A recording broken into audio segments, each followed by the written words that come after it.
오늘 주님이 주시는 말씀 같이 볼 터인데요. 제가 말씀을 몇 절을 먼저 읽겠습니다. 15장 1절부터입니다. 내가, 예수님이 말씀하세요. 참 포도나무요 내 아버지는 그 농부라. 무릇 내게 있어 과실을 맺지 아니하는 가지는 아버지께서 이를 제해 버리시고 무릇 과실을 맺는 가지는 더 과실을 맺게 하려 하여 이를 깨끗게 하시느니라. 요 깨끗게 한다는 말에다 줄을 그으세요. 요 깨끗게 한다는 말이 무슨 뜻이냐면 영어로는 프로닝이라고 그래서요. 전지한다는 말이에요. 전지. 우리 한국말로 전지한다는 말 있죠. 전지하느니라 그런 말이에요. 3절입니다. 너희는 내가 일러준 말로 이미 깨끗하였느니라. 여기 굉장히 중요한 말이에요. 이 예수님이 제자들이 너희는 이미 전지가 되었다고 말했어요. 3절에 보면요. You are already clean because of word that I have spoken to you. 다시 말하면 이분들이, 이 예수님의 제자들은 아직 공식적으로 크리스찬이 아니지 않습니까? 이때는요.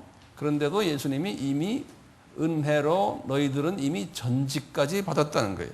이제 그 말씀은 나중에 제가 자세히 말씀드리겠어요. 그 나머지 말씀들은 우리 다 알기 때문에 제가 나중에 자세히 말씀드리겠습니다. 자, 오늘 말씀은요, 그 유명한 요한복음 15장이에요. 아주 유명한 장이죠. 이 15장에 보면 예수님께서 이 성만찬 하시면서 하신 장이거든요. 우리 알다시피 예수님의 성만찬 하시면서 하셨던 설교가 몇 장부터 시작되던가요? 13장, 14장이죠. 그리고는 지금 15장으로 들어가는 거예요. 성만찬 가운데 말씀하시는 거예요. 그리고는 또 16장까지죠. 17장은 뭡니까? 예수님의 기도하시는 장면이거든요. 성만찬 중에. 그러니까 이 5장인데 특히 처음 4장은 13, 14, 15, 16장은 4라는 숫자예요. 아주 또 성서적인 숫자 아닙니까? 이 4장은 예수님이 가장 하고 싶어 하셨던 말씀을 제자들에게 하시는 아주 특별한 장이세요. 성만찬을 같이 하면서요. 우리가 지난 시간에 14장에서 예수님이 제자들에게 뭘 말씀하셨냐면요. 14장에서 시작을 이렇게 하시죠. 얘들아, 내가 좀 있으면 이 세상 이제 떠난다. 그런 말씀을 시작했잖아요. 그러면서 이제 너희들 걱정하지 말아라. 이렇게 시작하면서 우리 지난 시간에 14장에서 4가지의 주님께서 주시는 메시지를 그분들에게 가르쳤어요. 첫째는 뭐냐? 낙원론에 대해서 가르쳤어요. 지난 시간에요. 예수님께서 그렇죠. 그 다음에 길론에 대해서 가르쳤고, 그 다음에 기도론에 대해서 가르치시고, 14장에서 그 다음에 보혜사 성령론에 대해서 강의를 하셨어요. 이 강의를 14장에서 하시군요. 제가 지난 시간에는 너무 길어서 14장의 마지막 부분을 설명을 자세히 안 했는데요. 이 14장을 끝내시면서 예수님께서 뭘 하시냐면요. 자신과 아버지의 관계성을 제자들에게 가르쳐 주시는 거예요. 이분이 하시는 말씀이 뭐냐면 이분이 아주 겸손하게요. 아버지와 자기의 관계성을 이야기하시면서 아버지는 나보다 크시다 라고 그러시는 거예요. 14장 28절에서요. 그리고는 14장 31절에서 하시는 말씀이 아버지가 명령을 나한테 하셨기 때문에 내가 이 세상에 왔다는 거예요. 그러니까 아주 겸손하신 거예요. 아버지가 자기보다 높으신 분이라는 것을 이렇게 이야기하시는 거예요. 14장. 그 다음에 이제 14장 31절에 뭐라고 그러시냐면요. 아버지께서 명한 것을 내가 순종할 터인데 내 순종하는 모습을 내가 보여주기를 원한다는 거예요. 이분이 이렇게 말씀하세요. 지난 14장에서요. 14장 28절에 뭐라 그랬어요? 아버지는 나보다 크시다. 14장의 결론 속에서 말씀하시는. 그러면서 아버지가 명령을 해서 세상에 내려가라. 그래서 내가 내려왔다는 거예요.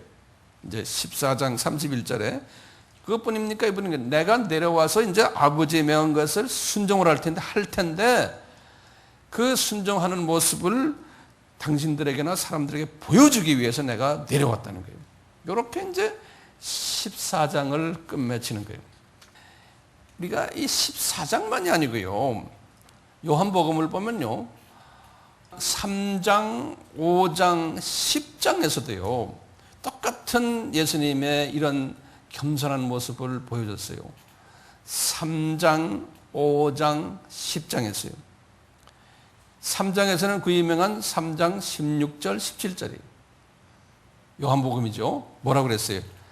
아버지가 이 세상을 이렇게 사랑해서 나를 보냈다는 거예요. 이렇게 말씀하시는 거예요. 아주 겸손하신 분이세요. 네. 그 다음에 이제 5장 24절에서는 이분이 뭐라고 그러냐면요. 내 말을 듣고 나를 보내신 아버지를 믿는 자는 너희들이 영생 얻고 심판이 이르지 않고 사망에서 생명으로 옮긴다는 게 5장 24절에서. 예. 그리고는 이분이 이런 말씀 하시죠. 10장에 가서는 이런 말씀 하셨어요. 10장 36절에 나는 하나님 아버지의 아들이다. 이렇게 말씀하시는 거예요. 이분이. 예. 이렇게 우리가 인간적으로 들으면 아, 성부 하나님이 더 높으신 분이구나. 이렇게 지금 보이도록 예수님께서 이렇게 말씀을 하시는 거예요. 요한복음에서요. 그런데요. 이런 말씀하시고는 또 요한복음에서는요. 특히 10장에서는요. 이 부분에 대해서요. 아주 다른 표현을 하세요. 10장에서는요. 자기가 성부 하나님과 동격이고 동질이고 같다라는 것을 또 10장에서는 아주 강조하시는 거예요. 10장에서는 예를 들면 10장 30절에서는 이분이 이런 말씀하세요. 나와 아버지는 하나다 그러는 거예요. 그렇죠? 그때 하나라는 뜻은 제가 원어를 드렸죠. 뭐예요? hen, 그렇죠? H-E-N이에요. 이 말은 위치도 같고 파워도 같고 질도 같다는 그런 의미에서의 하나예요. H-E-N. 예. 이렇게 말씀하시고는 10장 33절에서는 똑같이 나는 하나님이다 그러는 거예요. 그러니까 보통 하나님 하면 이분은 아버지를 지칭했는데 나도 하나님이라는 거예요. 하나님이라는 뜻은 뭡니까? God이 God, 창조주라는 뜻이죠. 그 다음에 10장 38절에서는 이분이요. 아버지가 내 안에 계신 것뿐이 아니고 내가 아버지 안에도 있다는 거예요. 그러니까 이퀄의 입장을 설명하시는 거예요, 이분이.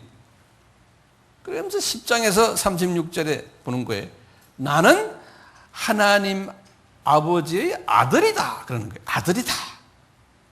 그 아들이라는 뜻을 우리가 인간적인 뜻에서 해석하는 게 아니에요. 여기서는 예수님이 지금 말씀한 아들은 원어로 뭐였어요? 휴이오스죠. 휴이오스죠. 휴이오스. H-U-I-O-S죠. 휴이오스라는 말은 무슨 말이라고 그랬어요? 그 캐피탈 레터 H예요. 대문자 H예요. 휴에. 그 말은 동질이다, 동격이다, 동이다라는 거예요. 본질이 같다는 거예요. 근데 요한복음에는 항상 뭘 거기다 앞에다 형용사를 집어넣냐면요. 뭐예요? 독생자라는 말을 썼다고 그랬죠. 영어로는 only begotten 이런 말이에요. 독생자 아들이라는 거예요. 그 독생자라는 뜻이 원어로 뭐였어요? 모노게네스. 모노게네스라는 뜻이 뭐예요? 모노란 거는 유일하다는 소리예요. 모노. 우리가 영어로도 모노라 쓰잖아요. 게네스란 거는 이런 종자란 뜻이에요. 이런 종류. 우리가 게네스란 말이에요. 네. 영어로는 지인, 지인이라는 말 뭡니까? 지인을 뭐라고 그래요? 이런 종자, 이런 유전자 할 때 진 그러잖아요. 그러니까 이런 종류를 가진 분은 이분밖에 없다는 거예요. 그러면 이런 종류가 뭐냐? 하나님과 똑같은 son이라고 부르는 이름이 father와 son이 똑같고 동질이고 동격인 이런 분은 독생 only begotten monogenes 이 관계는 이분들밖에 없다는 거예요. 예. 이렇게 말씀하시는 거예요. 그런데요, 이제 15장에 들어와서 지금 오늘 말씀에 예수님이 또 자기의 겸손을 말하는 거예요. 아버지와 이퀄이신데 이분이 하시는 말씀이 비유를 탁 드시면서 15장에서 말씀하시는 게 아버지는 농부고 나는 뭐라는 거예요? 이제 여기서 잘 보세요. 나는 뭐라 그랬어요? 한국말 똑바로 보세요. 1절에 그냥 포도나무가 아니에요. 참 포도나무라는 거예요. 예, 그러니까 real, true vine이라고 그랬어요. 예, 그 참 포도나무라는 거예요. 그러면 너희는 가지라는 거예요. 그러면서 이분이요, 가만히 보세요. 아버지가 더 높아 보이죠?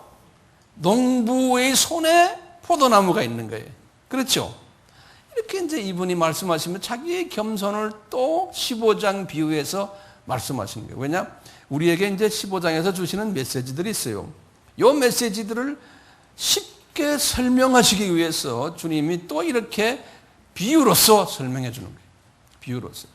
자, 그러면요. 우선 우리가 더 깊이 들어가기 전에 15장의 구조를 좀 볼 필요가 있어요.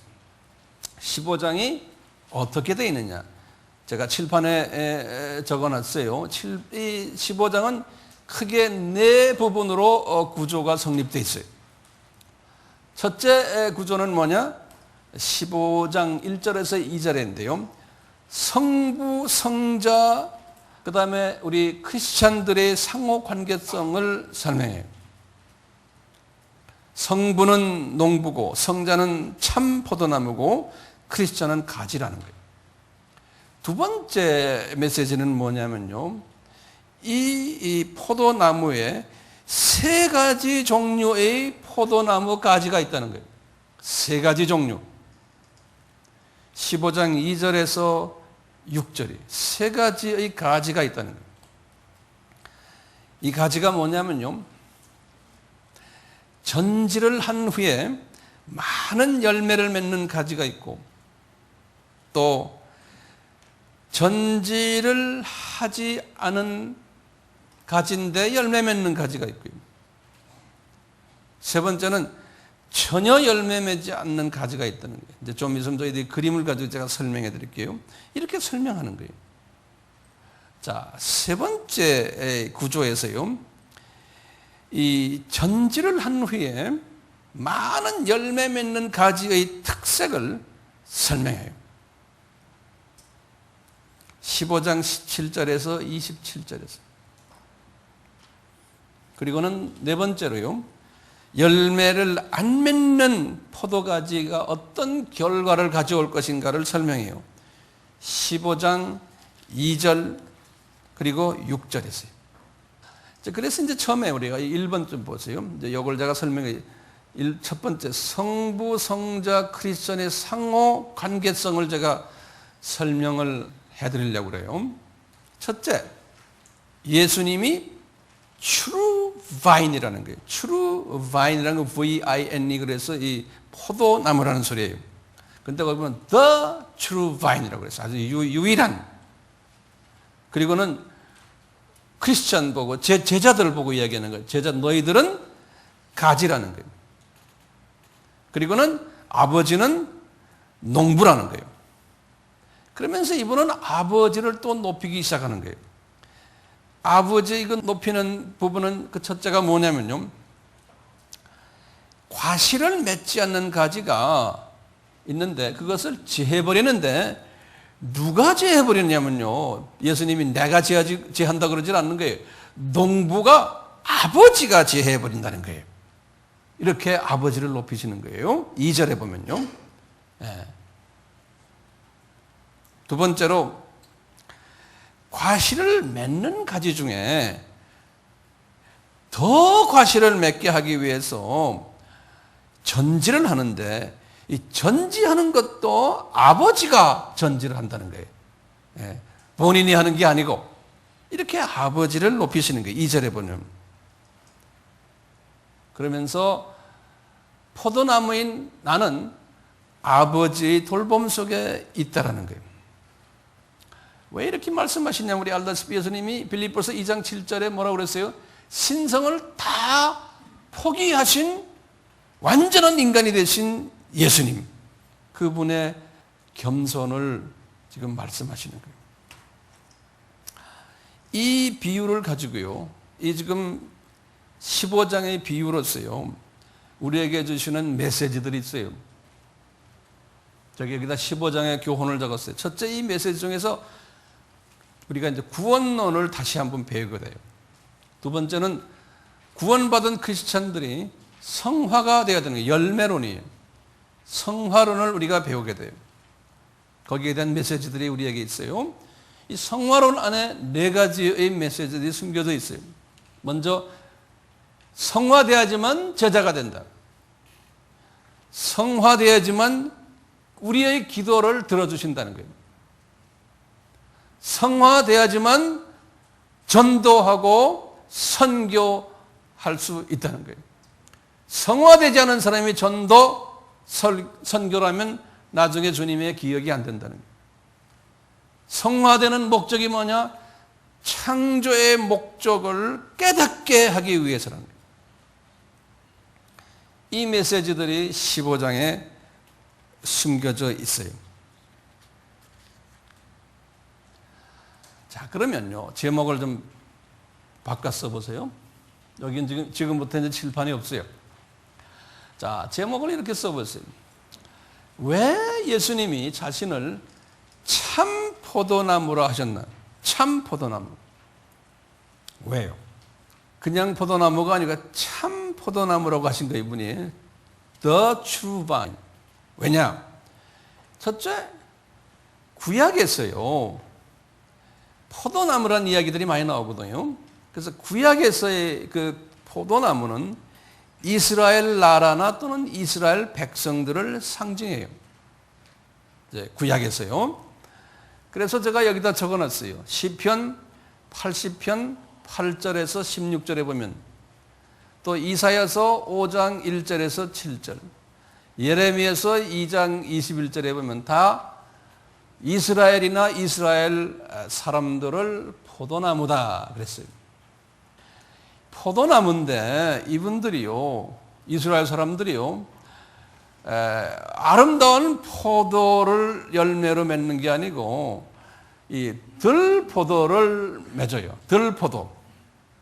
들포도를요, 제가 이렇게 영어 성경이나 이렇게 딱 보면 뭐라 되냐면 worthless 포도라는 소리예요. worthless란 말이 뭐예요? 가치가 없는, 쓸모가 없는 그러한 포도를 맺힌다는 거예요. 들포도예요. 이 말은 뭐냐면요, 이제 영적 의미는요, 이 예수님이 나중에 신약에 오셔서 I am the true 포도나무인데, 이스라엘 사람들이 구약에서 예수님을 정확하게 보질 못한다는 소리예요. 예수 눈이 감긴다는 뜻이에요. 이 사람들이. 그래서 여기에 들포도 맺히는 이유를 여러분 내가 이게 많이 드렸어요. 신명기 29장 4절에 이미 말했어요. 너희들이 귀가 있어도 내가 누군지를 듣지 못하고 눈이 있어도 보지 못하고, 이런 말이에요. 그리고는 신명기 32장 20절과 21절에 분명히 그랬어요. 너희들은 귀가 멀고 내가 누군지를 모르게 된다는 거예요. 여호와가 예수님인지를. 이사야서 6장 9절에서 13절 똑같은 말씀이에요. 그리고는 누가 본다는 거예요? 이방인들이 보게 된다는 말이에요. 이 말씀 저도 많이 했잖아요. 그래서 이 이스라엘 사람들이 이 들포도를 맺게 되는 그러한 일들을 하게 된다는 말은 이스라엘 사람들이 영의 눈이 어두워져서 진짜 포도인 예수님을 보지 못한다는 거예요. 그것을 그림자로 보여주신 거예요. 구약의 이 이스라엘 사람들을 포도나무라 그런 거예요. 그리고 들포도라는 거예요.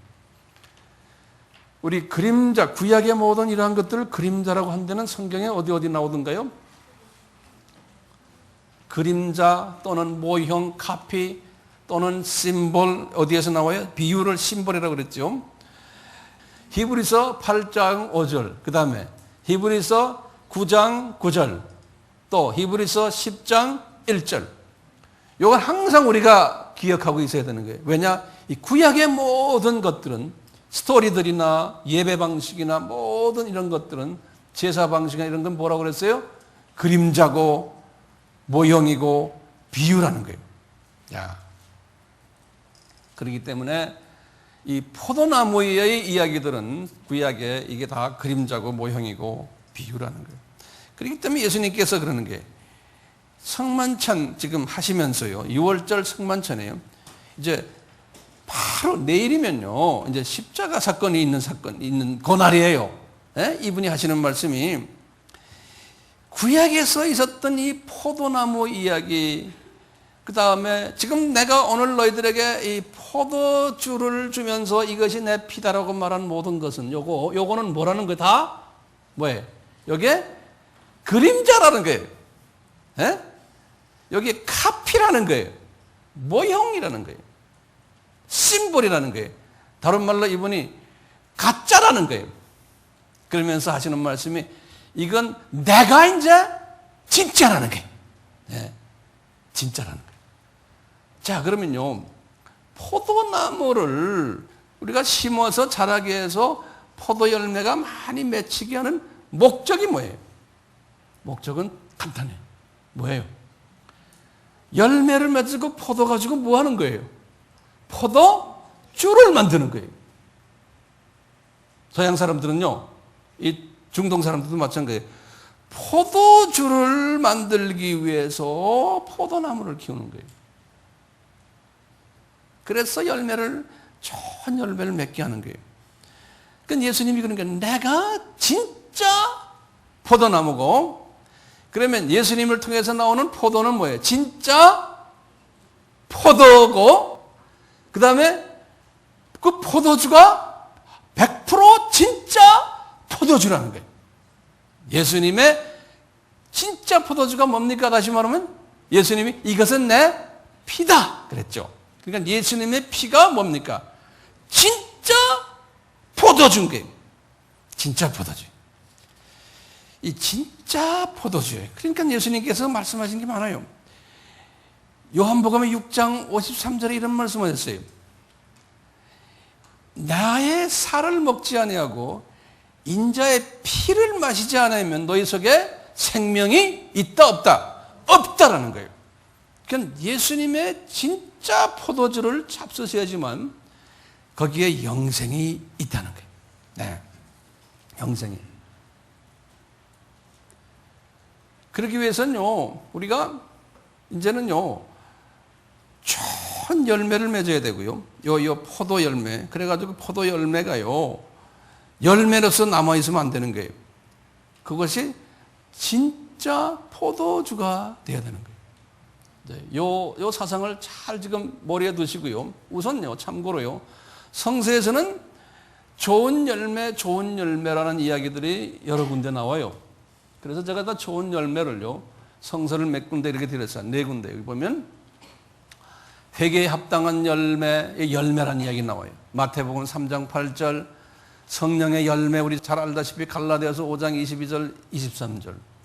또 마태복음 7장 16절에서 20절 보면 거짓 선지자들을 속을 들여다보면 열매가 더러운 열매를 가지고 있다는 거예요. 이런 말씀하시고, 또는 에베소 5장 9절에 보면 빛의 열매는 서로 사랑해주고 자비를 베풀어주고 이런 부분을 이야기했어요. 의의 열매, 빌립보서 1장 11절 다 뭐냐면 성령의 9가지의 열매를 이런 식으로 성서에서는 표현을 했어요. 예, 이 열매요.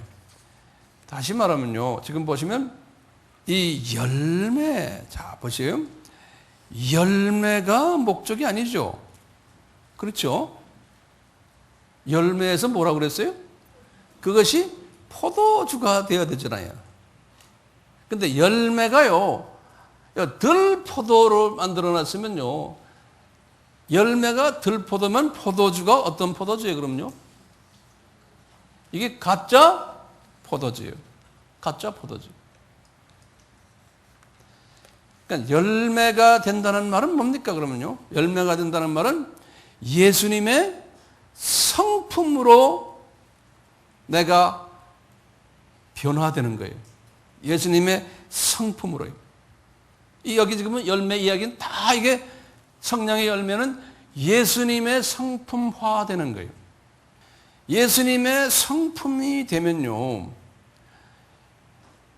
다시 말하면 좋은 포도 열매가 되는 거예요. 좋은 포도 열매가 되면요, 그 성품이 된 사람들이 뭘 하냐면은 지상 계명에 순종하게 돼요. 이 예수님의 성품을 닮아간다는 목적은 뭐냐면 지상 계명. 다시 말하면 쓴뿌리가 없어지면요, 성화된 사람은 지상 계명에 순종하게 돼요. 수직 계명, 수평 계명을. 그런데 거기에서 머물러 있으면 안 되는 거죠. 요 열매를 어떻게 해야 돼요? 열매를 포도주화 해야 되잖아요. 그렇죠? 포도주화 한다는 것은 뭡니까? 예수님이 십자가에서 피를 흘린 사건인데요, 이 피를 예수님의 보혈화시키는 거예요.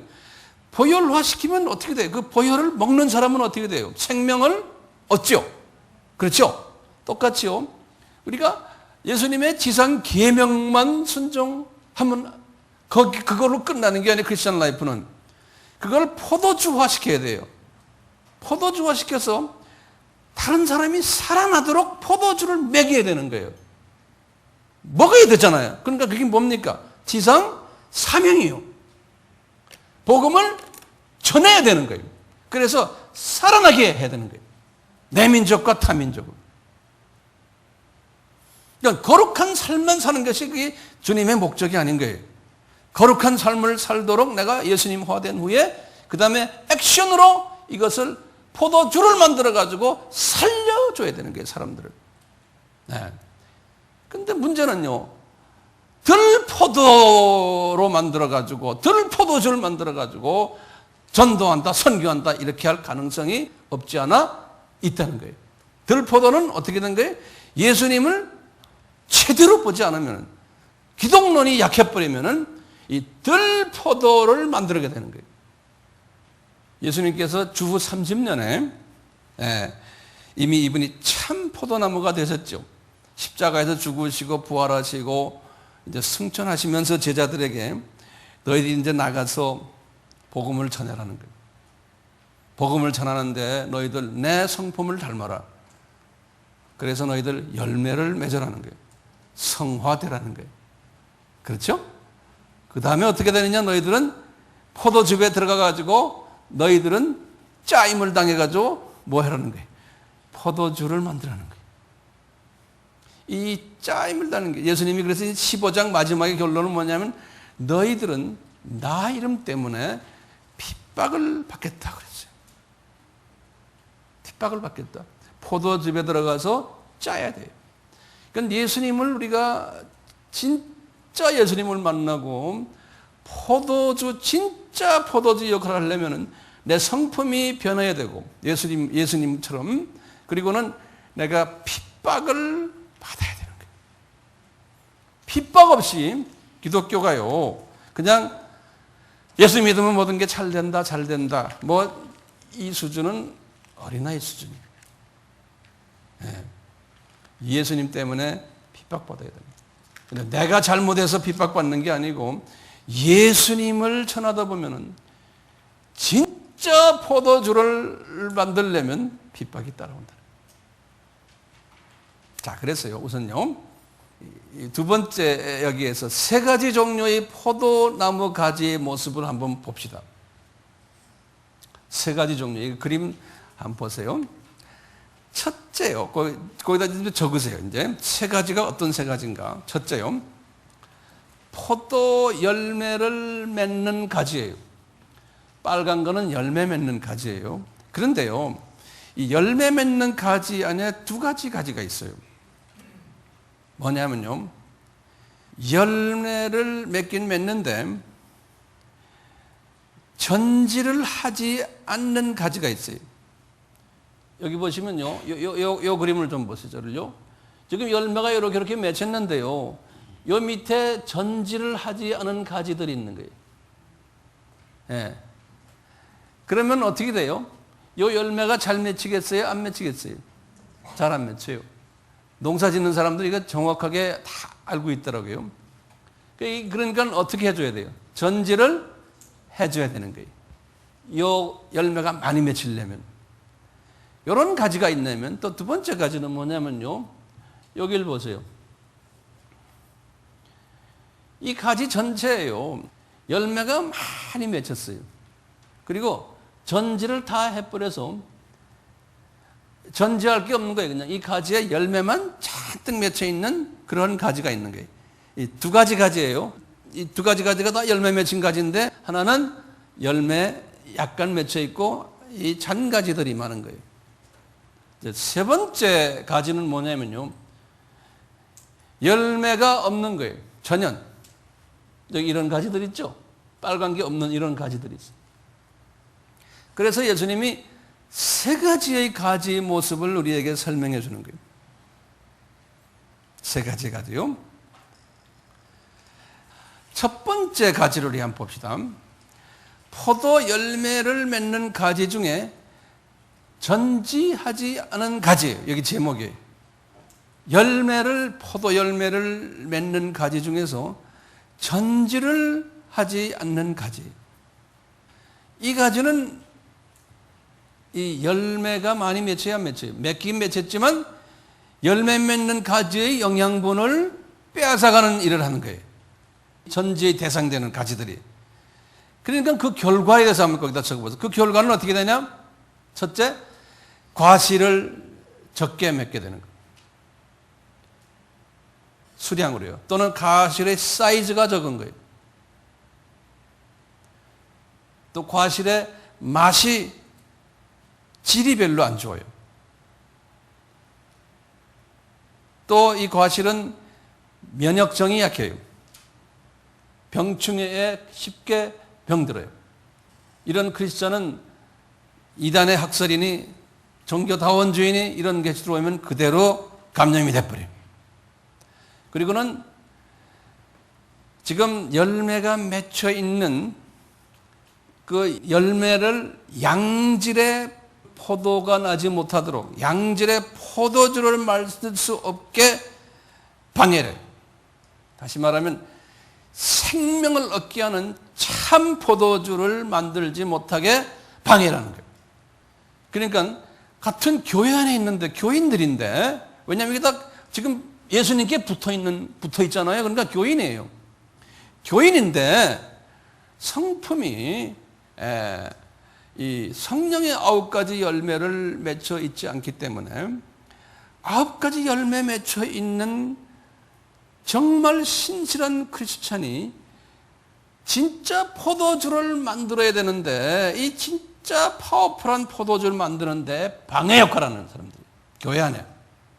그럼 이 잔가지들을요, 이걸 제거해야 되잖아요. 그럼 이 잔가지가 뭘까요? 왜 이런 잔가지 역할은 열매 못 먹게 하는 게 뭡니까? 우리 크리스찬 개인한테는 이게 제가 항상 이야기하는 쓴뿌리예요. 이 크리스찬들 속에 이 쓴뿌리 있는 사람들, 질투, 미움, 용서 못함, 원수 맺음, 이기심, 욕심, 자기 영광, 불순종, 우상 숭배, 경쟁심, 다툼, 분리, 남을 깎아내림, 싸움, 속임, 도둑질, 배역, 불신, 화냄, 근심 걱정, 스트레스, 좌절, 거절, 배척, 열등의식, 이런 모든 것들이 쓴뿌리들이에요. 그러니까 이런 쓴뿌리들이 있는 이것이 우리에게 깊이 있으면요, 우리가 열매를 맺지 못해 성령의 열매를 못 맺으니까 우리가 무슨 역할을 하냐? 이 잔가지 역할을 하는 거예요. 그러니까 이것이 교회 안에 들어오면요, 정말 열매를 맺는 크리스찬들이나 교회를 방해를 하는 거예요. 그래서 오늘요, 이 본문 속에서 15장에서요, 이런 쓴뿌리 있는 크리스천들, 이 전지를 하지 않는 이런 크리스천들의 모습을 15가지로 표현했어요. 오늘 본문에서요. 그 15가지를 제가 하나하나 말씀해 드릴게요. 첫째, 이 15가지예요. 이분들의 특징이에요. 첫째 뭐냐? 참 포도나무에 붙어 있어요. 이분들은. 그러니까 구원받은 크리스천들이에요. 4절에 보면요. 두 번째는 뭐냐면요. 이분들은 잔가지들과 잎사귀로 무성해요. 누가 겉으로 보면 굉장히 무성한 나무로 되어 있어요. 다시 말하면 겉으로 보면은 괜찮아 보이는 거예요. 큰 나무로 보이는 거예요. 또 이 교회의 입장에서 보면 종교 행위도 있고 개인적으로도 마찬가지예요. 성공한 사람 같아요. 성공한 교회 같아요. 그런데 이 안에 보면 쓴뿌리로 잔뜩 있는 거예요.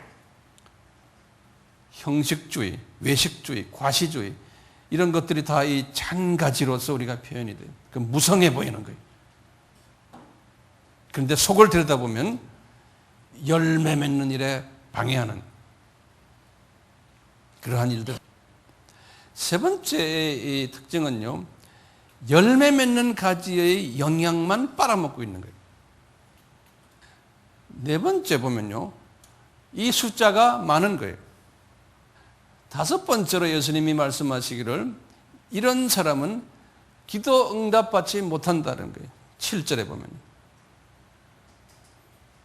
여섯 번째로 8절에 말씀인데 창조 목적에 위배되는 삶을 산다는 거예요. 그러니까 아버지께 영광 드리지 못한다는 거예요. 8절에 그랬어요. 8절에 또 한번 말하기를 이런 사람은 예수님의 제자가 아니라는 거예요. 8절에. 그 다음에 여덟 번째로는 9절의 말씀이 예수님의 사랑 안에 없다는 거예요. 9절에.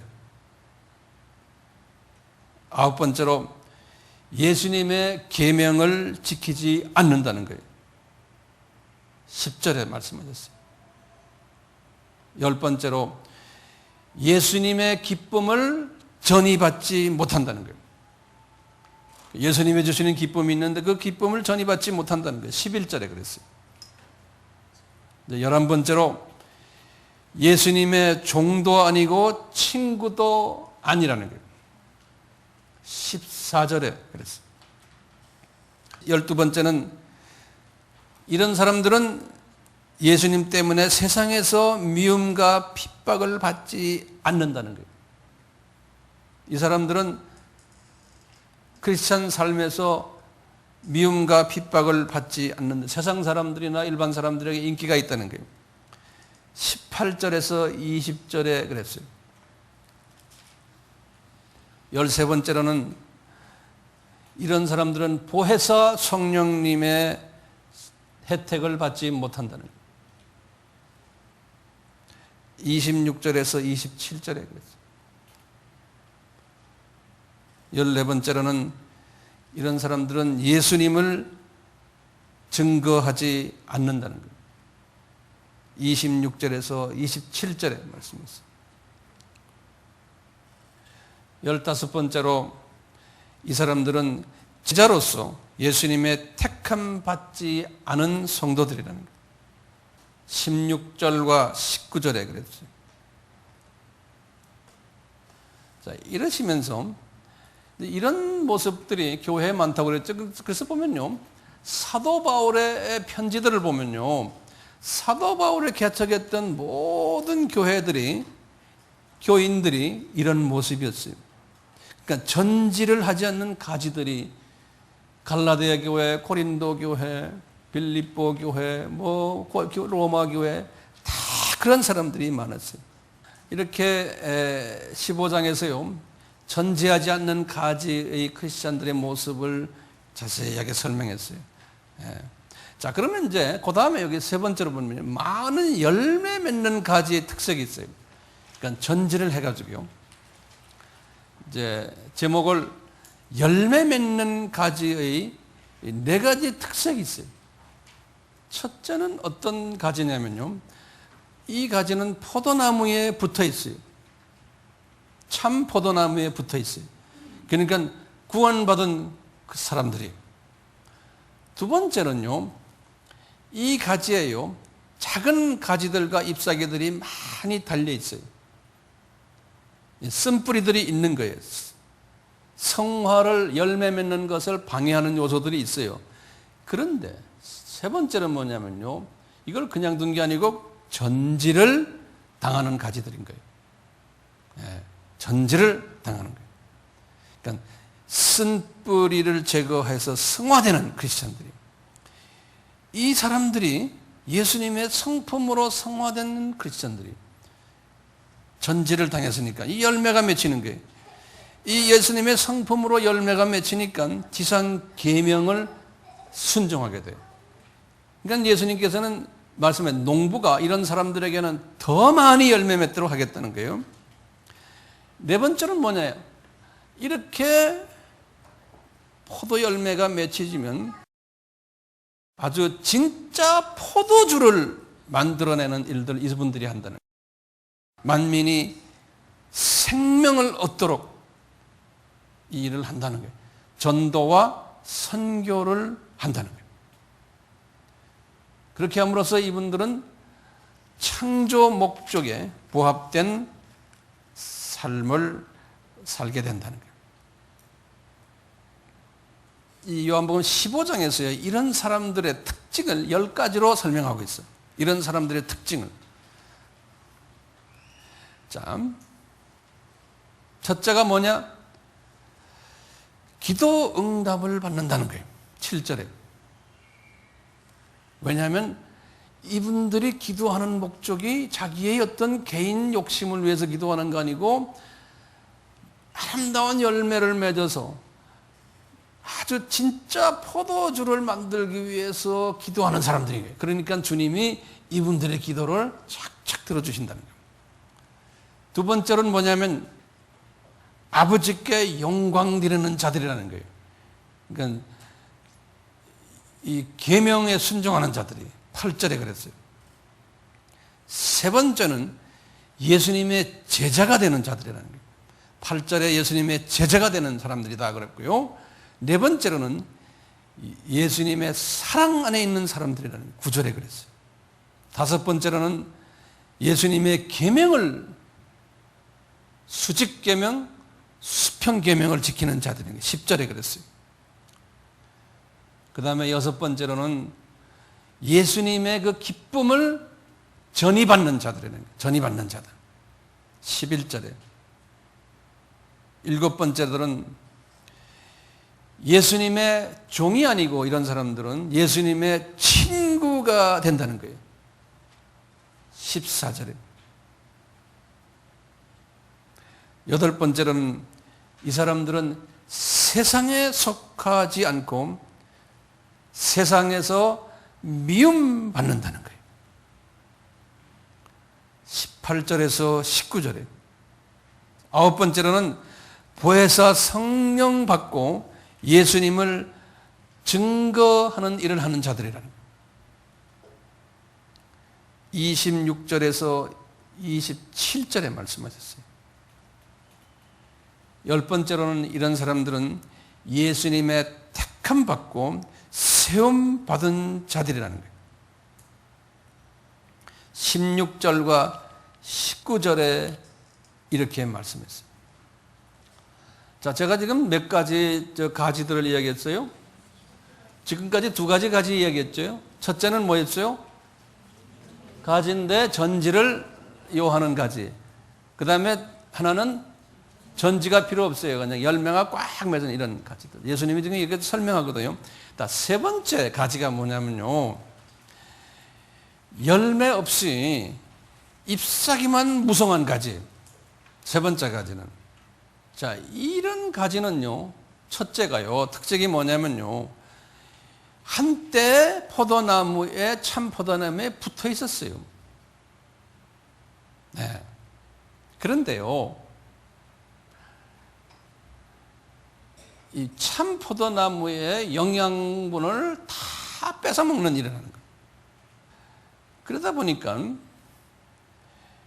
성품도 변하지 않고 열매도 없고 뭐 아무것도 없는 거예요. 이런 가지는 예수님이 지금 2절에서 뭐라고 그랬냐면요, 잘라버리겠다는 거예요. 제해버리겠다. 영어로는 cut off 그랬어요. cut off. 그러니까 예수님에게서 참 포도나무에게서 잘라버리겠다는 거예요. 잘라버리는데 6절에 뭐라고 그러냐면 밖에 버리어 말라지는데 사람들이 이것을 모아다가 불에 던져 사르리라 그랬어요. 이 말씀 자체를 딱 보면요, 이분들은 아하, 한때 크리스찬이었는데 이분들은 어떤 사람이라는 거예요? 구원이 캔슬되는 이런 사람들이구나라는 걸 예수님이 지금 가르쳐 주시는 거예요. 이거 한번 우리가 예수 믿으면 다 구원받으면 얼마나 좋아요? 분명히 그랬거든요. 예수님께서 요한복음 같은 요한복음 6장 39절에 그랬어요. 뭐라 그러냐? 나를 보내신 이의 뜻은, 그러니까 아버지의 뜻은 내게 주신 자, 아버지가 주신 자들이 이건 예정론적인 측면이에요. 중에서 내가 하나도 잃어버리지 않고 다 살리는 이게 하나님의 아버지의 뜻이고 예수님의 뜻이라는 거예요. 그렇지만 하나도 잃어버리지 않고라는 그 속에는 무슨 뜻이 숨겨져 있어요? 잃어버릴 수도 있다는 거예요. 네. 똑같은 요한복음 10장 28절에는 예수님께서 이런 말씀하셨어요. 내가 저희에게 영생을 주노니 영원히 멸망치 아니할 터이요 또 저희를 내 손에서 빼앗을 자가 없느니라 그랬어요. 이 말 자체를 보면요, 예수님의 손에서 아무도 하나님의 자녀들을 빼앗을 수 없다는 거예요. 이 말은 뭐냐면요, 사탄이 예수님 손에 들어있는 하나님의 자녀들을 뺏어갈 수가 있어요, 없어요? 없다는 거예요. 사탄이 그렇게 못한다는 거예요. 그런데 예수님께서 뭐라 그랬냐면 내가 성부 하나님이 잘라버리겠다는 거예요. 그러니까 뭐예요? 구원이 무효가 되는 것은 사탄이 하는 게 아니에요. 누구의 손에 달려있는 거예요? 성부 하나님의 손에 달려있는 거예요. 왜? 지가 잘나서 하나님의 자녀된 게 아니에요. 그런데 성부 하나님 볼 때 저놈의 자식 내가 무료로 영생을 줬는데 이 열매도 안 맺고 그냥 열매 맺는 사람들 전부 그냥 영양소 다 빨아먹고 골치 아프면 이분이 잘라버리겠다는 거예요. 그러니까 이분이 줬다가 이분이 뺏어간다는 소리나 마찬가지예요. 그렇죠? 이게 사탄이 인볼브된 게 아니에요. 우리 고린도전서 강의할 때 구원에 무효되는 케이스들을 우리가 상고했죠. 어떤 사람들은 어느 교단은 무효되는 거 말도 안 되는 소리다. 한 번 구원받았으면 다다. 성서에는 그렇게 말하지 줄 않죠 있잖아요. 출애굽기 32장 뭐예요?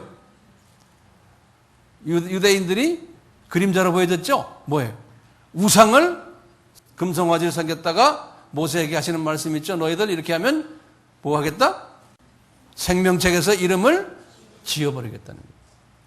생명책에서 이름을 지우신다는 말씀도요, 우리 바울 선생도 로마서를 쓰시면서 9장 3절에 이런 말씀하셨어요. 예수님, 우리 민족을 좀 구원해 주십시오. 안 그러면 나를 생명책에서 지워주십시오. 바울도 이 생명책에 지워짐을 받을 수 있다는 가능성을 이야기한 게 있어요. 우리 사대교회 계시록 3장에도 보면 그 속에 생명책에 이름이 지워진 사람들이 있다는 거예요. 그래서 너희들 이름은, 그 중에 이제 소수에게 말하는 게 너희들 이름은 생명책에서 지워지지 않도록 잘 보관해라 그랬어요. 우리가 민수기 16장 사건 알죠? 모세에게 고라 자손들이 덤벼들었다가 250명이 어디로 들어갔어요? 음부로 내려간 사건이 있죠. 이런 모든 일들을 보면요, 하나님의 뜻은 한 사람도 구원에서 탈락되기를 원치 않으세요. 그런데 이런 열매도 안 맺고 교회 안에서 말씀만 부리고 복음 전하는 사람들 괴롭게 하고 영양가 다 빼앗먹고 교회가 시끄럽게 되고 교회 안에서 정말 열매 맺어서 진짜 포도주를 만들어야 되는데 교회 안에 시끄러워가지고요.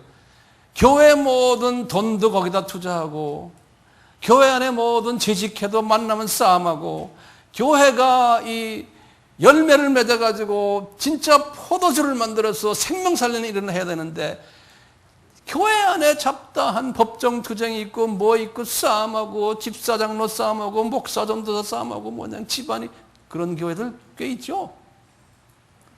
그러면 어떻게 되겠다는 거예요?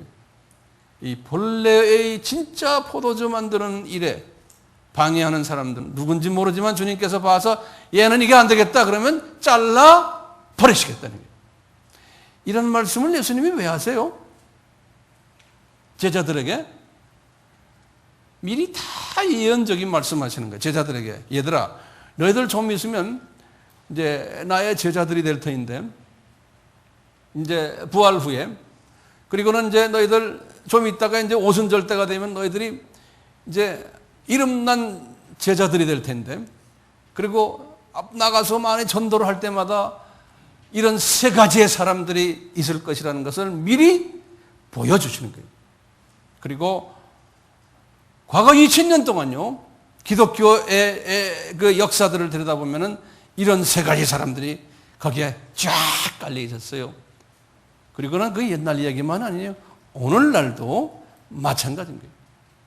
우리나라만이 말이 아니에요. 어디를 가나 어느 나라에 가나 이런 사람들이 이 세 가지 사람들이 깔려 있는 거예요. 그러니까 예수님의 예언이 맞아요 안 맞아요? 맞는 거예요. 자 보세요. 이제 결론적인 말씀 좀 드릴게요. 15장의 교훈이요. 여기 보면 큰 교훈이 구원론이에요. 예수님께 붙어 있어야 되는 거예요. 이제 붙어만 있으면 되는 게 아니죠. 성화론이에요. 열매를 맺어야 되는 거예요. 열매를 맺기 위해서는 전지를 해야 되는 거예요. 우리가 성화하려면 이 전지를 해야 되는 거예요. 전지를 하지 않는 사람들, 이 성화되지 않는 사람들이 꽤 많은 것을 우리가 또 보여주세요. 그래야 제자가 되고 기도도 응답받고 선교도 하고 이 창조의 목적에 부합하는데요.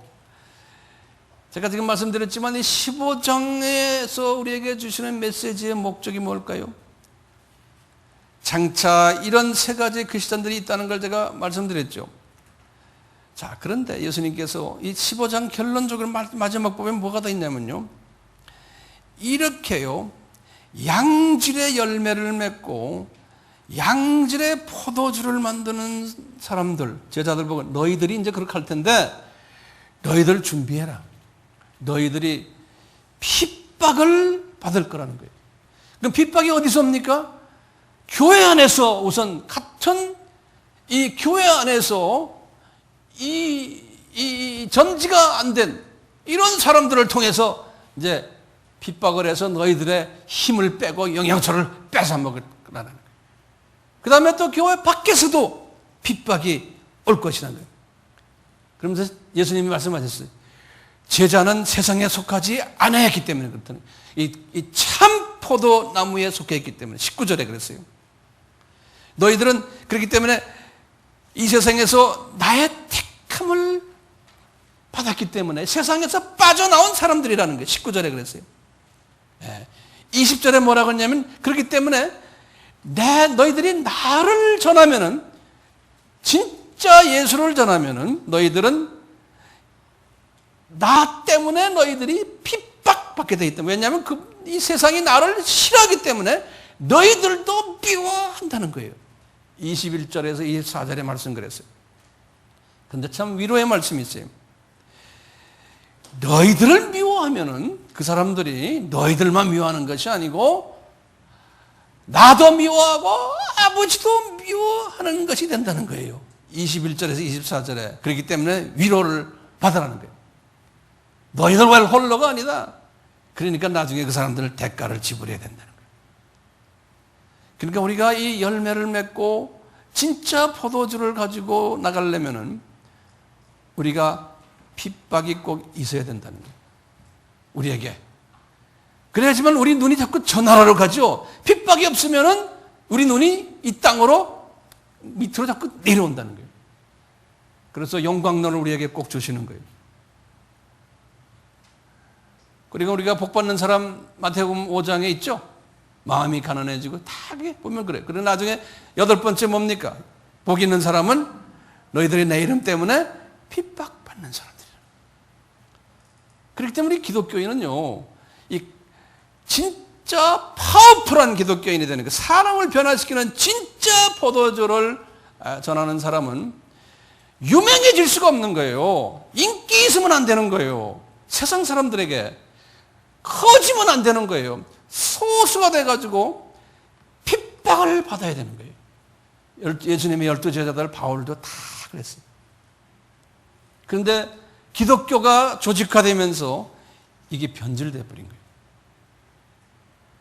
로마 가톨릭 세계에서 정교회부터 세계에서요, 건물을 짓고 뭐 지고 단체를 크게 만들고 뭐 크게 만들어 놓다 보니까 이게 변질이 돼 버린 거예요. 자, 그렇다면요, 우리가 진짜요, 우리 삶 속에서 진짜 과실 맺는 포도나무를 어떻게 분별해요? 이 분별 방법을 한번 하나하나 좀 적어봅시다. 자, 첫째는 참 포도나무에 붙어 있는가? 그걸 먼저 점검하는 거예요. 그거 다 되게 붙어 있죠. 그런데 참 포도나무에, 다시 말하면요, 일반 포도나무가 아니에요. 진짜 포도나무예요. 다시 말하면 진짜 포도나무가 누굽니까? 예수님이죠. 다시 말하면요, 기독론에 충실한 거예요. 우리가 성경 공부하고 예수 이야기만 하는 것이 아니에요. 설교 듣고 이것만 아니에요.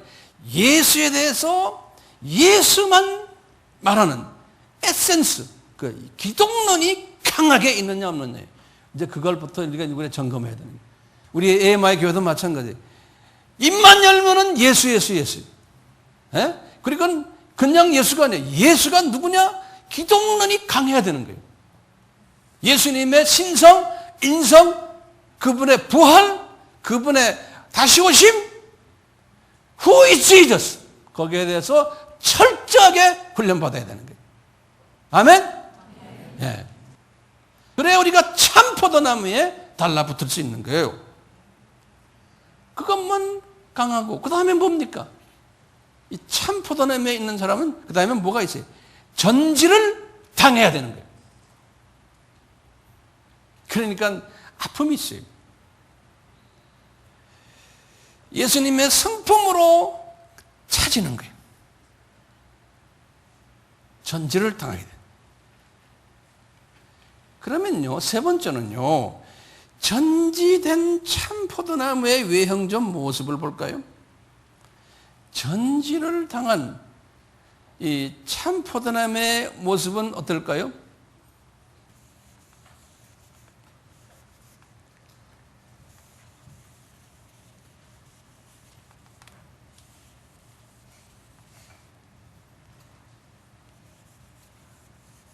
전지를 당한 모습이 어떻게 돼가요?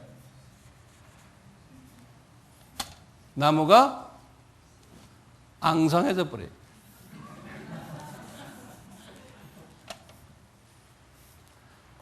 겉모양 딱 보면요, 볼품없는 그냥 앙상해 보이는 나무예요. 이게 벌거벗은 나무처럼 무성해 보이지가 않는 거예요. 꼭 무슨 모습 같으냐면 털이 다 빠진 강아지 같아요. 모양새를 봐도 불쌍해 보여요. 초라해 보이고요. 하나님께서 우리를요, 열매 맺는 크리스찬 만들려면요, 그렇게 초라하게 만들어 놓는 거예요. 12 제자들이요, 다 그 당시에는 초라했어요. 그 당시에 인기가 없었어요. 예수님만 바라보게 됐어요.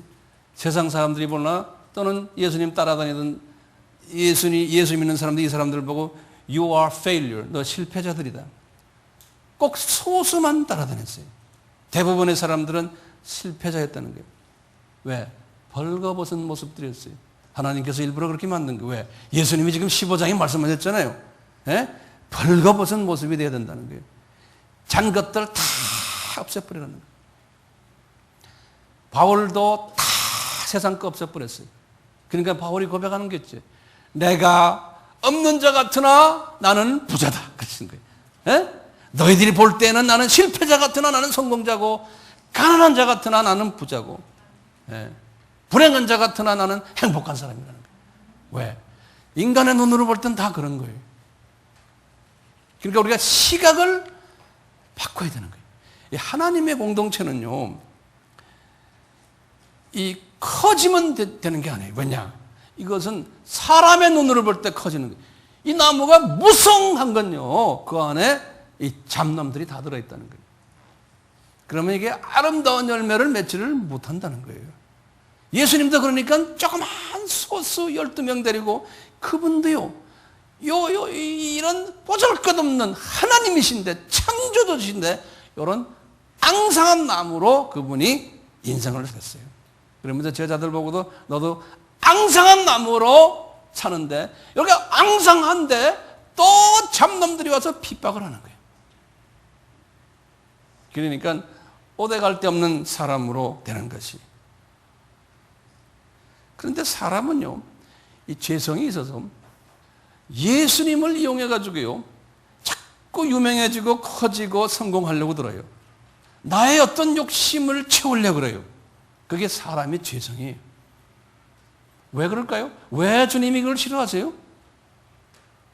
창조의 목적에 위배되기 때문에 그런 거예요. 우리 피조물은 이런 죄성이 있기 때문에 창조의 목적에, 다시 말하면 하나님만 의지하고 하나님만 자랑하고 하나님만 영광받고 이렇게 되게 하려면은 내가 앙상한 가지가 되지 않으면 그렇게 할 수가 없는 거예요. 불가능한 거예요. 벌써 유명세를 타다 보면요, 자기도 모르게요, 커지고 성공했다. 세상 사람들이 눈을 봐도 저 사람, 저 목사 성공했다. 저 사람 존경받는 사람이다. 이렇게 돼버리면 이미 하나님의 눈으로 볼 때는 그것은 하나님의 영광을 가려버린 거예요. 그런데 사람들은 그렇게 해야지만 성공한 걸로 보는데 예수님은 그게 아니에요. 이 시각을 우리가 바꿀 필요가 있는 거예요. 세속화되어 버리면 교회가 그렇게 돼버리는 거예요. 이 시각이 세속적인 시각이 돼버려요. 얼마 전에 한 일주일 됐나요? 우리 한국에서 그래도 거물급 목사님, 사람들에게 존경을 받았던 목사님이 세상을 떠났어요. 이분은 보수 쪽의 사람이지만 진보 사람들에게도 존경을 받았던 분이에요. 그리고 세상 사람들도 그분을 존경했어요. 이분이 폐암 진단을 받고 이제 상당히 주님과의 관계 속에서 자기 자신을 많이 들여다본 것 같아요. 2007년 이제 우리나라가 이제 평양 성령 부흥, 그게 1907년이거든요. 그걸 100주년을 기념을 해서 개신교를 대표해서 개신교의 목사님들과 교인들이 모인 데서 장소는 제가 기억나질 않는데 설교를 했어요. 그 설교 내용을 제가 여러분들에게 그분이 설교한 내용을 그대로 읽어드릴게요. 그대로요. 토시도 변하지 않고. 한번 보실래요? 옥하는 목사님의 평양 대부흥 100주년 기념 설교 내용 이렇게 놓고요. 저는 4대 교회를 보면서 오늘의 한국교회를 보는 것 같다는 불안을 감출 수 없습니다. 지금 주님께서 한국교회를 보시고 뭐라고 하실까요? 이름은 살았으나 행위가 죽었다고 책망하시지 않으실까요? 누가 아니요 하고 변명할 목사가 있겠습니까? 누가 아니요 하고 변명할 장로가 있습니까? 수십 년 목회를 하면서 목사의 입장에서 서면 이름은 요란하지만 행위가 죽은 교회를 만드는 것은 별로 어렵지 않다는 것을 저는 터득하게 되었습니다. 어떻게 하면 되든지 여러분이 아시고 싶습니까? 이렇게 하면 됩니다. 목사가 말씀을 가르치거나 설교를 하면서 복음을 조금씩 변질시키면 됩니다. 그리고 나중에는 복음이 얼마나 변질되고 있는지조차도 모를 정도로 둔감해지면 됩니다. 그러면 교회는 이름만 살아있고 행위는 죽어질 수 있습니다. 청중은 원래 귀에 듣는 좋은 말씀을 선호하는 경향이 높습니다. 믿기만 하면 구원받는다고 하면 모두가 아멘합니다. 믿음만 있으면 하늘의 복도 받고 땅의 복도 받을 수 있습니다. 이렇게 하면 할렐루야 하고 열광합니다. 그러나 행함이 따르지 않는 믿음은 거짓 믿음이요 구원도 확신할 수 없다고 하면 얼굴이 금방 굳어져 버립니다. 말씀대로 살지 못하는 죄를 지적하거나 책망하면 예배 분위기가 금방 싸늘해져 버립니다. 듣기가 싫고 몹시 거북스럽기 때문입니다. 사랑의 교회에서 사역할 때 저는 비슷한 반응을 가끔 볼 수 있었습니다. 이런 청중의 반응에 예민해지면서 저도 모르는 사이에 그들이 좋아하는 말씀을 일부러 골라서 설교하는 사람으로 바뀌는 것을 보았습니다. 대신 죄라든지 회개라든지 순종이라든지 거룩이라든지 하는 듣기 피곤한 말씀은 할 수 있으면 피하거나 꼭 말을 해야 할 때에는 달래듯이 부드럽게 말하고 싶어하는 유혹에 끌려가는 것을 보았습니다. 저의 이런 모습은 예수님이 절대로 바라시는 것이 아니었습니다. 저도 절대로 원하는 것이 아니었습니다. 그러나 실제로는 그런 일이 강단에서 일어나고 있었고 그 결과 저도 모르게 복음을 조금씩 변질시키는 설교자가 되어가고 있었습니다. 이렇게 되니까 교회가 커지면 커질수록 말씀대로 순종하는 행위에는 별로 관심이 없고 믿음만 가지고 떠드는 값싼 은혜에 안주하기를 좋아하는 무리들이 자꾸만 늘어가는 것을 볼 수가 있었습니다. 종교개혁자 루터를 여러분 기억하실 것입니다. 구원은 오직 믿음으로 받는다고 하는 놀라운 복음을 재발견한 위대한 지도자였습니다. 그는 우리가 구원을 받는데 의로운 행위는 아무런 공로가 되지 못한다고 가르쳤습니다. 그는 비텐부르크에서 34년 4,000번 이상 설교를 했습니다. 그러나 믿음을 일방적으로 강조하는 루터의 신학을 제대로 이해하지 못한 사람들은 그의 메시지를 곡해하기 시작했습니다. 순종하는 행위에 대해서는 별로 관심을 두지 않는 사람들이 되어 가까워 있었습니다.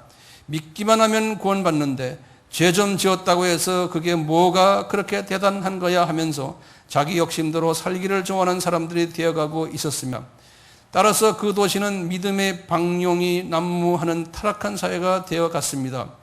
이런 기막힌 상황을 지켜보던 루터는 자기 설교에 대한 확신이 흔들리기 시작했습니다. 그래서 한동안 설교를 그만두었습니다. 그리고 이렇게 탄식했다고 합니다. 선한 양심을 가진 목사라면 설교하기보다 차라리 수레를 끌고 돌을 운반하는 편이 낫겠다라고 했습니다. 사랑하는 성도 여러분, 루터가 우리에게 주는 아주 값진 교훈이 하나 있습니다. 그것이 무엇인지 압니까? 교회의 지도자가 복음을 가르치면서 복음을 전하면서 믿음만 일방적으로 강조하고 믿음의 열매가 되는 행함을 등한시 다루든지 무시하면 입만 살고 행위가 죽어버리는 사대교회가 되어버릴 수 있다는 것입니다. 사도행전 20장 20절을 보면 바울은 유익한 말씀은 무엇이든지 공중 앞에서나 각 집에서나 꺼리낌 없이 전하고 가르쳤다고 했습니다. 그러나 저 자신을 모포함하여 한국교회의 많은 지도자들은 바울처럼 무엇이든지 꺼리낌 없이 전하는 용기를 잃어버리고 있는 것 같습니다. 단 것은 먹이고 쓴 것은 할 수 있으면 먹이지 않으려는 나쁜 설교자가 되어가고 있는 것 같습니다. 이런 설교자는 청중에게 인기가 있어서 사람들을 많이 끌어모으는 데는 성공할지 모르나 행위가 죽은 교회를 만드는 것은 시간 문제라고 생각합니다. 한국교회의 지도자 여러분, 복음을 변질시켰다는 주님의 질책에서 자유로울 수 있는 사람이 우리 가운데 몇이나 됩니까? 입만 살았고 행위가 죽어버린 교회를 만든 책임은 너희에게 있어 하고 따지신다면 나는 아니요 하고 발을 뺄 수 있는 목회자가 몇 사람이나 됩니까? 평양 대보응의 진정한 기념은 복음을 변질시키고 행위가 죽은 교회를 만든 죄를 놓고 가슴을 치는 목회자들의 회개로부터 시작돼야 한다고 믿습니다. 이것이 한국교회를 향하신 간절한 주님의 소원이라고 저는 확신합니다. 주님은 행위가 죽은 사대교회를 향해 회개하라고 명하십니다. 회개만이 살 길이라는 것입니다. 한국교회를 향해서도 똑같은 명령을 하고 계신다고 저는 믿습니다. 이렇게 훌륭한 우리 용 목사님이 이제 폐암 선고를 받으시고 이제 나이가 이제 65세가 되셔서 그 교회를 이제 후임자에게 맡기시고 이제 주님과 이렇게 깊은 대화를 하시면서 본인이 느꼈던 부분을 이 설교에다 이렇게 하신 것 같아요. 이분이 이런 설교를 목회자들이나 우리 한국교회에 던졌다는 것은 그 자체만 해도 이분은 참 훌륭한 분임이 틀림이 없습니다.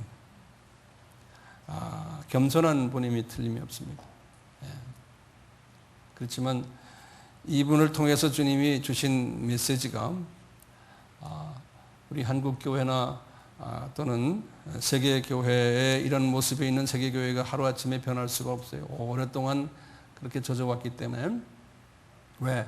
예수님이 오늘 말씀 요한복음 15장의 말씀에서 가르쳐 주신 대로 그렇지 않은 사람들은 소수라는 거예요. 이렇게 되게 돼 있다는 거예요. 이분도 우리나라에서는 그래도 가장 영성이 뛰어나고 제자 훈련에 아주 전문 목회자로서 정평이 났지만 이제 주님 앞에 가기 전에 자기 자신을 고백하는 장면을 보면서 우리 모두가 저도 포함해서 자칫하면은 나의 그 영광을 위해서, 나의 욕심을 위해서, 내 비전을 이루기 위해서 주님을 섬기다가 창조의 목적에 위배되는 행위를 하지 않을까 상당히 저도 두려워요. 그 대형교회를 담당 충영교회의 목사님 하셨던 우리 신성정 목사님 이야기 잠깐 들었잖아요. 과거에도 이분도 이제 좀 대형교회의 목사님이었지만 자기 그 꿈 가운데 낙원에 가보니까 소위 그 유명세를 타던 그런 목사님들은 딴 곳에 있는 분들도 있고 그리고 천국의 높은 자리에도 없고 반면 조그만 교회 이름도 없이 빛도 없이 주님을 섬겼던 그러한 어촌이나 농촌의 목회자들이 높은 자리에 있는 것을 보고 놀랬다는 그러한 간증을 적은 책을 우리 읽었죠.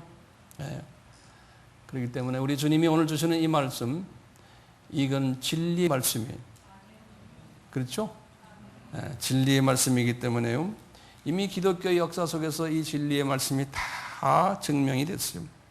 이제 앞으로도 이제 이 진리의 말씀대로 이제 갈 거예요. 그렇기 때문에 우리는 어떤 사람이 되어야 돼요? 저도 마찬가지고 내 욕심 버리고 우리가 크리스천 삶을 살아도요. 나의 어떤 욕망을 채우기 위해서 교회 나오면 안 되고 나의 어떤 소원을 이루기 위해서 교회 나오면 안 돼요. 우리는 뭐 해야 돼요? 우리는 그 나라와 그 의를 위해서 먼저 교회 나오는. 그러니까 주님 나머지 나의 모든 잡다한 문제들은 주님이 다 해결해 주실 걸 믿고서 나오는 거예요. 그렇죠? 그리고 우리 AMI 교회는 교인이 불어나면 안 돼요. 그리고 우리의 영양소를 빨아들이는, 우리의 영양소를 뺏어가는 사람들이 우리 교회에 모이면 안 돼요. 교인 숫자가 중요한 게 아니에요. 나와 여러분들을 피곤하게 만드는 사람들에게 모여 있으면 안 되는 거예요. 그럼 우리는 뭐 해야 돼? 왜 못해요, 그러면? 진이 빠져가지고, 우리는 뭘 못해요? 지상 계명과 지상 사명을 할 수가 없는 거예요. 이 문제 해결하려고요. 그러니까 우리 교회는 시스템도 단순화해야 되고, 하나로만 딱 쳐다보고 있어야 되고요. 이렇게 할 필요가 있는 거예요. 선교지에 가서도 마찬가지. 이 메시지는 계속 똑같은 메시지. 선교지에 우리가 섬기는 제3세계에 가도 지금 이런 문제가, 공 목사님이 말씀하신 이런 문제가 아주 그냥 대유행이에요. 미국이나 서구교회 마찬가지고요. 다들 커지려고 그러고 목사들이 유명해지려고 그러고 교인 많이 만들어서 헌금도 많이 걷고 누가 봐도 성공했다고 생각하고, 그러다 보니까 벌써 목사님들 좀 커진 목사님이 되면 자동차도 고급차 타고 다니고 기사 다 있고 뭐 이 세상에 대기업의 높은 분들처럼 하고 다닐 때 보면, 아하, 그런 걸 보면 뭐라고 그래야 돼? 여러분들 볼 눈이 생겼어요 이제요? 아, 이건 아니구나. 거기를 따라가면 됩니다. 안 되잖아요. 같이 기도합시다. 예수님이 우리에게 요한복음 15장에서 주신 이 말씀, 이게 진리 말씀임을 주님이 가르쳐 주셨습니다. 이것이 역사 속에서 이미 증거가 됐습니다. 이유는 간단합니다. 우리 인간은, 피조물은 조금 커지면 지 잘났다고 하나님의 이름으로 자기 영광을 찾고 자기 욕심을 찾는 것이 피조물임을 주님이 아시고 우리 보고 하시는 말씀, 너희들은 스스로 적어져라, 커지려고 하지 말아라 말씀하셨지 않습니까? 감사합니다. 우리 AMI 공동체 우리 모두는 이 말씀을 깊이 묵상하며 주님의 영광만을 위해서 우리가 선한 일을 해도 숨어버리고 주님을 위해서, 주님의 영광만을 위해서 항상 숨어버리는 그러한 우리가 모두가 되도록 주님께서 인도해 주시옵소서. 예수님의 이름으로 기도드리옵나이다. 아멘. 농부가 되시는 하나님 아버지시여, 우리에게 참 포도나무를 선물로 주셨음에 감사를 드립니다. 이 참 포도나무가 우리에게 가르쳐 주신 말씀, 우리는 피조물들에게 항상 창조의 목적에 위배되는 삶을 살기를 원하는 그러한 습성들이 있음을 아시고, 주님께서는 너희들 이렇게 하지 말아라고 했지만 과거 2000년 기독교 역사 속에서 우리들의 죄성이 항상 살아나곤 했습니다. 예수님, 우리에게 은혜를 베풀어 주셔서 저희들은 지혜자가 되어 우리 스스로가 창조의 목적에 위배되는 행위를 하지 않도록 은혜 베풀어 주시옵소서. 우리의 힘으로는 도저히 할 수가 없습니다. 성령님이시여, 보혜사 성령님이시여, 제자들에게 오셔서 이것을 가르쳐 주시고 힘 주셨던 것처럼 우리에게도 이 창조의 목적에 부합되는 삶을 살 수 있도록 보혜사 성령님이시여 가르쳐 주시고 힘을 주시옵소서. 지혜를 베풀어 주시옵소서. 그리고는 우리의 이러한 사람이 되었을 때 교만하지 않게 해주시고 더욱 겸손해지고 그러기 위해서는 주님께서는 더 겸손해지라고 핍박을 허락하시겠다고 했습니다. 물질의 핍박도 있고 믿음의 핍박도 있고 건강의 핍박도 있고 주변 사람들이 나를 욕하는 핍박도 있고 오해를 하는 핍박도 있고 말로 설명할 수 없는, 내 자신으로 도저히 핸들할 수 없는 핍박들 오도록 주님이 허락하신다고 하셨사오니, 그럴 때마다 우리는 기뻐하고 즐거워하라고 하신 주님의 약속의 말씀, 하늘의 상이 클 것을 약속하셨습니다. 우리 모두가 이 약속을 거머쥐고 주님을 더욱더욱 사랑하는, 의지하는, 찬양드리고 영광드리는 우리 모두가 되도록 은혜 베풀어 주시옵소서. 지금 이 시간은 예수 그리스도의 무한하신 은혜와 하나님 아버지의 극진하신 사랑하심과 성령님의 끊임없는 간섭하심과 가르쳐 주심과 순종케 하심이 우리에게 항상 이끌을 축원하옵나이다. 아멘.